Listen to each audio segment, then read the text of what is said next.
welcome to Maunalua, past, present, and future. My name is Luka Zavas. I'm an educator with Livable Hawaii Kai Hui.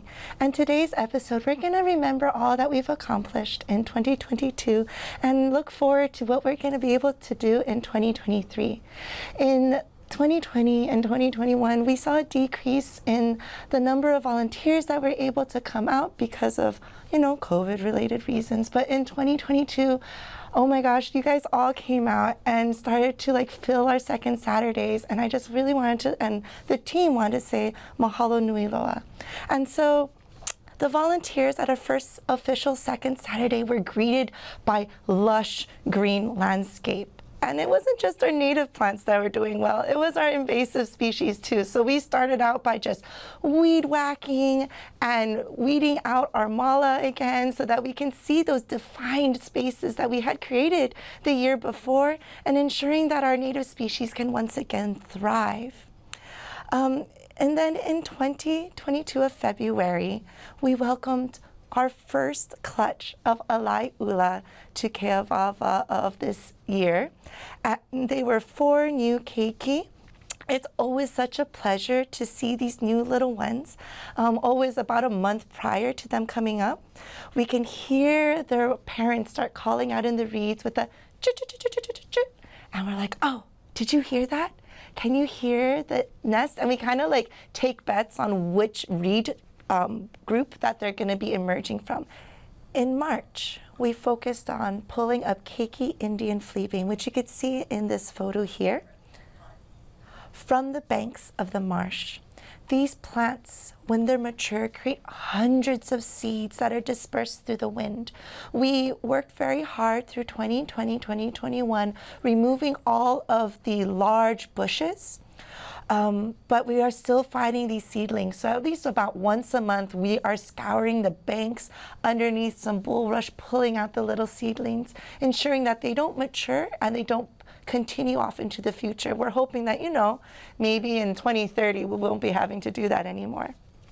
And then we also worked up on the mauka, as you saw in that photo before, in photo 6. We were putting out our weed mats to control the weeds that are up on the hillside and to ensure that we have water retention in our soils. In addition, in March, we welcomed Alice, a nursing student who chose Keawava as her site to malama and to grow a connection with.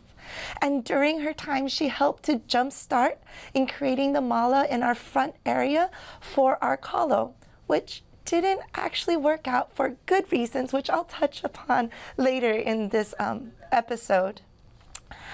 At our second Saturday volunteer group, we were blessed with a mulch delivery. And so we don't have any mulching capabilities on our wetlands. So we are graciously so blessed to have local tree services that come by and call us up and hey, we have some mulch. Do you need it? And we're like, yes, please. So they came and delivered it to us, and we were able to take that mulch and spread it underneath our trees, put it on the newly put weed mat, and also onto the new mala that we were getting to. And in addition to those who didn't want to get who were okay with getting wet, they donned on some waders and jumped into the water and continued to pull out the bulrush that began to grow back in those channels that we had created in 2021, and just ensure that our water spaces were kept open and clear so that our predators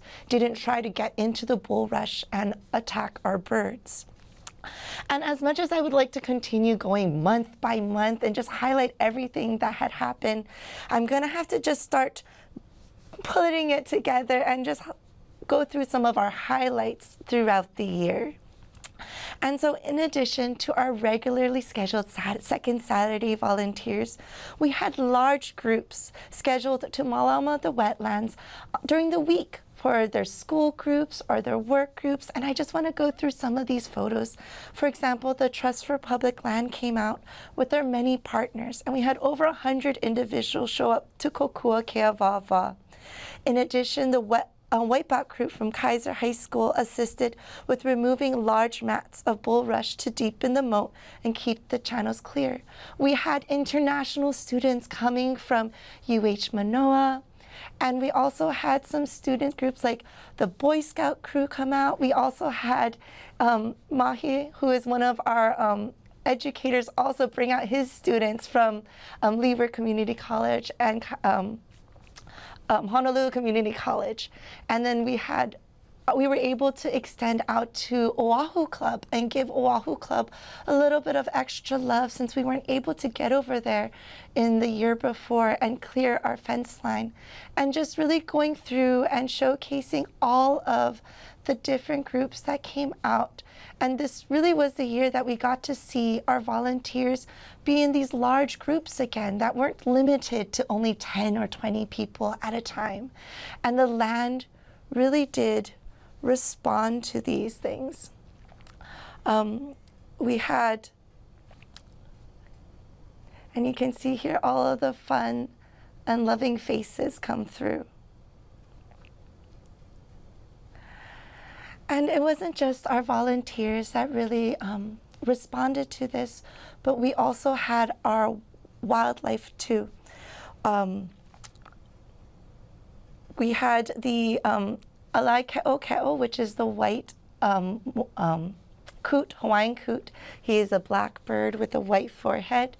He comes every summer, and he came again this summer and checked out the floating islands that we had created. And then we also had a family of Io come. They are black and white birds with long pink legs, and they love more of like a mud flat type of space.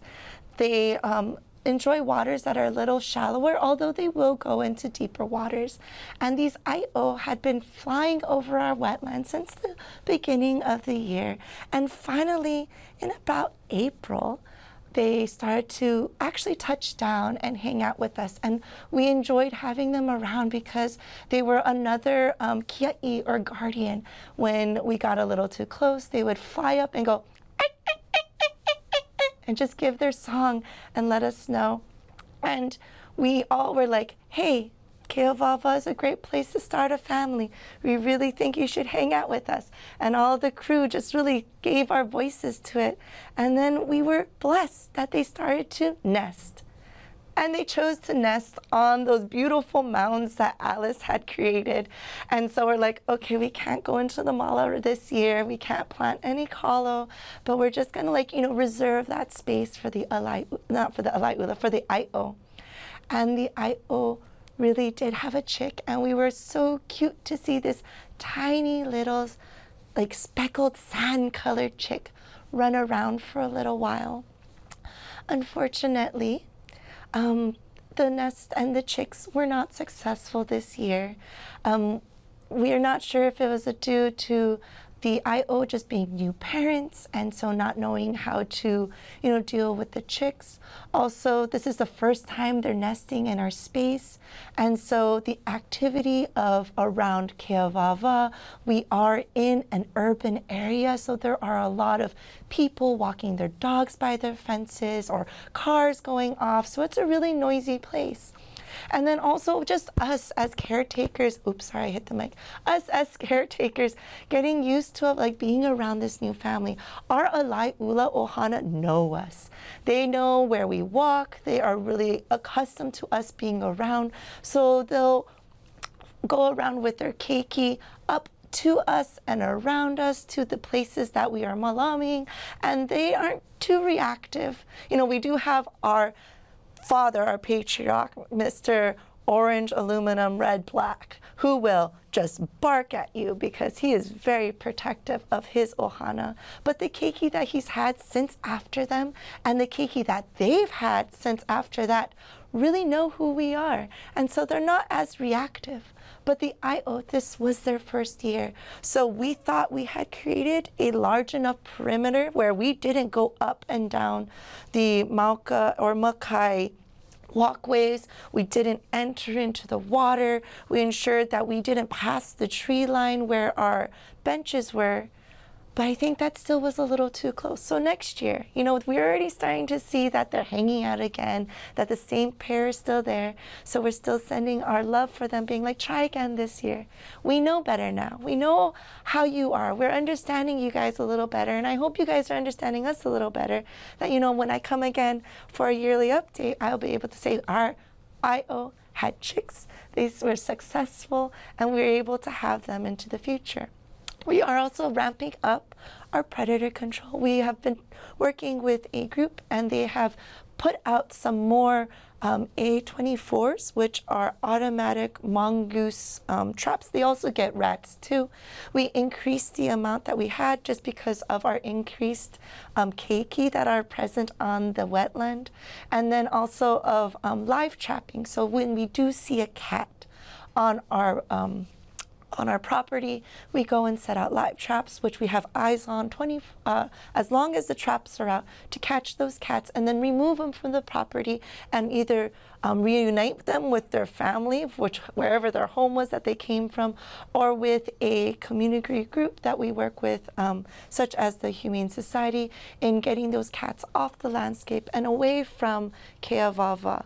We are fenced in the front. We have some fencing in the back, but unfortunately, we do come up against our ridge line that is not fenced, so we do have predators come through.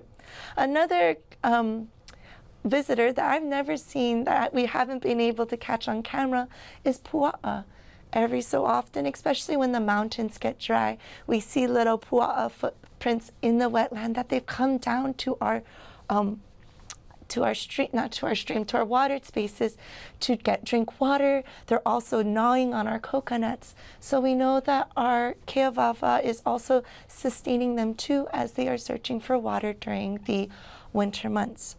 Now, we didn't only have one ʻleloNet family at the beginning of the year. We were blessed to have two more birthing events. We had one in April of 2022 where we had 4 more chicks. And then again, we had 2 concurrent families again in around Thanksgiving, early December. And I like to hypothesize that when Maunalua and Pele awoke and brought up her flames again, that her, fire counterparts, the ʻleloNet, also took this as a signal that it's time to be birthed. For those of you who do not know, the ʻleloNet in mythology were the keepers of fire. They kept that secret within themselves. And it wasn't until Maui kind of had a trickery battle with them that he was able to draw out the secret of how to make fire. And so because of that, they withheld the secret and weren't sharing it with them, that he took the embers and etched it onto their forehead, which is why their foreheads are red. And so that signal of that, we had 8 baby chicks in our front of our area, exact same time that Pele was awakening and moving across Hawaii Island, was a kind of an omen to me of like how we are doing, how Keawava and all of those volunteers that you saw at the beginning of our program, of that effort and that love that we're putting into the wetland, into the forest, is growing, is being answered to, that we are seeing the results. And so these keiki, you can still see them. They're still really small. They're going to be following around their mom and their dad for at least another month or two, so to the beginning of February, where you'll be seeing them actively being fed. And if you walk along the fence line, you'll see there's this couple spots where the naupaka bush kind of dips down a little bit. You are welcome, if you're smaller, to stand right behind where the dip is and kind of peek your eyes over the naupaka and see the keiki. Or if you're a little taller, go up to where the bush is almost to the top of the fence line and stand there with your binoculars. They do not wake up really early. They're usually awake from like 9 o'clock, and then they'll be out and about feeding, then go back in when it gets really hot. And then the mom and dad will bring their keiki back out in probably around 3, towards sunset time, eating across the front area again and feeding their chicks. What's really awesome is in the front area near the mala, the lo'i, you'll be seeing not only mom and dad in the keiki, but also helpers, the adults from the year before sticking around and helping mom and dad feed their new siblings. And this is something amazing that the ʻleloNet do when their family grows big enough. And it's just really showing that they are able to thrive here in the middle of a suburban wetland where all around are buildings and homes for you and I, but because through Livable Hawaii Kai Hui and through those who helped first fund us, because the community came together around 2011 to start caring for this space. But it wasn't until like 2014 that Livable Hawaii Kai Hui, with the assistance of the Trust for Public Land, the City and County of Honolulu's Clean Water and Natural Land Fund, and the state's Legacy and Lands Fund, we were able to purchase it in continuity and to perpetuity to ensure that there is a space for a community, for our native wetland species, and for even our native dry forest species such as a'ali'i, naio, ohia. We have some wili. We also have some lama and alahe'e, and all of these planted species being able to grow connections between people and place and just have a thriving spot.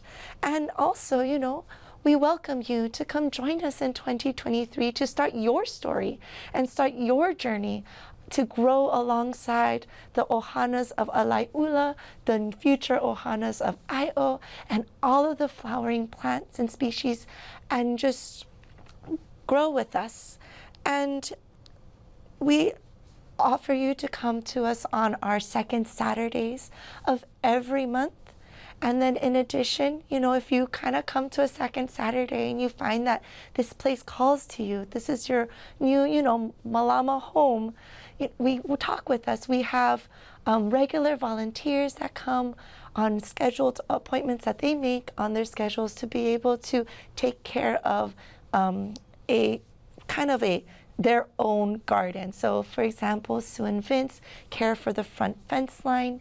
Michiko, she just loves to roam, so she goes through each of the garden spaces, ensures that the very problematic, fast seeding, fast growing weeds get pulled out, but leaving, you know, more of those slower growing weeds for that, our second Saturday volunteers.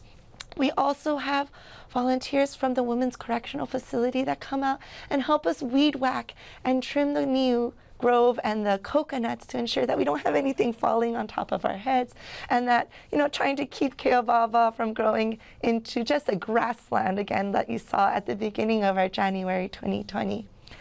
We invite school students. We have restarted our education program. So if you want to get your students out into the landscape to have some outdoor learning, we have both forested areas that they can work in.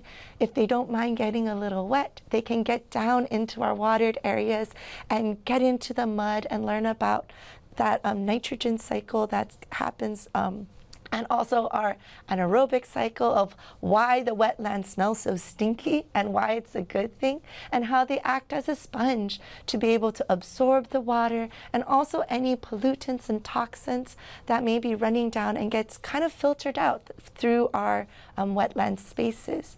And we also invite, you know, if you have a company, a retreat, or if you have a company team building, what a better way to build your team together than doing some Aina work or getting a little muddy again. I work in the wetlands, so I'm always trying to get people to come down into the mud. But Jolie, who works up on our hillside, our forest looks so much better now and is always looking for volunteers to not only help her keep those clean, but also to take some seeds and propagate them in your own backyards and know that you have a place to plant them back out again.